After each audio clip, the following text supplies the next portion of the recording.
મોરબી તાલુકાના લીલાપર ગામથી વીરપરને જોડતો 8 કિલોમીટરના રોડને તોડીને બીમ કોલમ ઊભા કરી દેવાયા છે। ખાનગી બાંધકામ કરવામાં આવી રહ્યું હોવાનું પણ સામે આવ્યું છે। જિલ્લા પંચાયતના એન્જિનિયર હાલ રજા પર હોવાનું સામે આવ્યું છે। 16 કરોડના ખર્ચે બનેલા રોડની પથારી ફેરવી નાખી। જી હા, પ્રજાના પૈસાનો વેડફાટ થઈ રહ્યો હોય તેવું લાગી રહ્યું છે।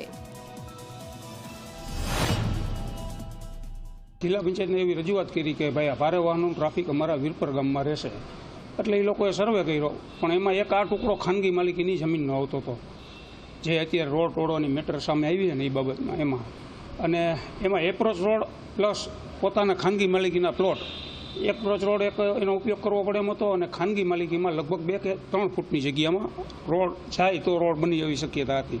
હાલ એવું જાણવા મળે છે કે ખાનગી માલિકીના જે પ્લોટ હતો એમાં જે એને સહમત થયા હતા એથી વધારે લોકો આરએનબી વાળા વયા ગયા, એટલે આ પ્રશ્ન ઉપસ્થિત થયો હોય। જેટલા ફૂટમાં એને હા પાડી હતી એનાથી વધારે ફૂટમાં જગ્યા ટૂંકમાં પોતે લઈ લીધી।